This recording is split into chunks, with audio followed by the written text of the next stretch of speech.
আসসালামু আলাইকুম ম্যাডাম, আসতে পারি? ওয়ালাইকুম সালাম জি স্যার আসেন। আমি তো যতটুকু শুনেছি আপনি রংধনু স্কুলের আরবি টিচার। হ্যাঁ, আরবি ম্যাডাম।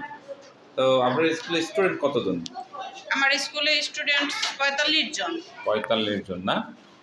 তো এর ভিতরে আরবি ডিপার্টমেন্ট নাকি আলাদা শুনেছি, তাই হ্যাঁ, না? আরবিটা আলাদা। তা কিভাবে প্রিপারেশন নিচ্ছেন? কত পর্যন্ত? হ্যাঁ, কোন পর্যন্ত মানে প্রিপারেশনটা কেমন হয়েছে আসলে? প্রিপারেশনটা মোটামুটি ভালোই হচ্ছে। মানে আগের চাইতে অনেকটা ভালো হচ্ছে প্রিপারেশনটা। মানে আরবি ওরা আগে লিখতে পারতো না, এখন লিখতে পারতিছে। তারপরে জবর জের পেশ দিয়া পড়তে পারতো না, এখন পড়তে পারতিছে। মাশাআল্লাহ অনেকটা ভালো। সামনের দিকে আমরা কি আগানো। এখানে আরবি ডিপার্টমেন্টটা আসলে ইমপ্রুভ হয়েছে আসলে হ্যাঁ, মাসে, তাই না? হ্যাঁ। তারপর বাচ্চারা লিখতে পারতো না, এখন ভালোই লিখতে পারতিছে, ভালোই লাগতেছে। আচ্ছা, আমি একটু আপনার এটা কোন ক্লাস এটা? প্লে আর নার্সারি সম্ভবত, তাই না?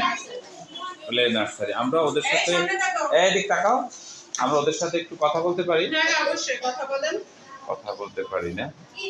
আমরা একটু নুসাইবাকে দেখবো। নুসাইবা, তোমার হাতের লেখাটা একটু দেখি।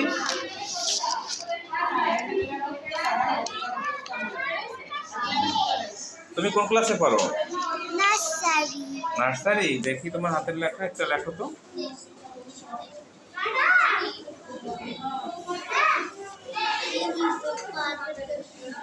Thank you. তোমার নাম কি?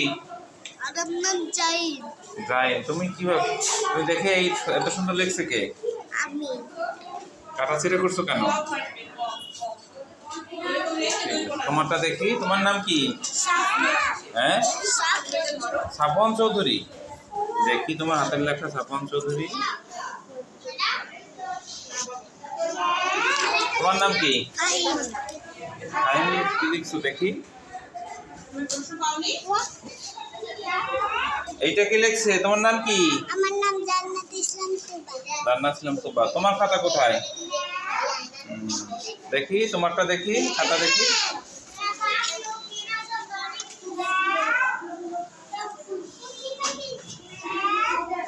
দেখি তোমার নাম কি? হ্যাঁ, আনিফা। ধন্যবাদ ম্যাডাম, আপনাকে ধন্যবাদ। আপনি আরো চেষ্টা করে এই সফলতা, আপনার অনেক অবদান আছে। আশা করি আরো ভালো কিছু করা যাবে না আগামীতে, তাই না? Thank you sir, thank you.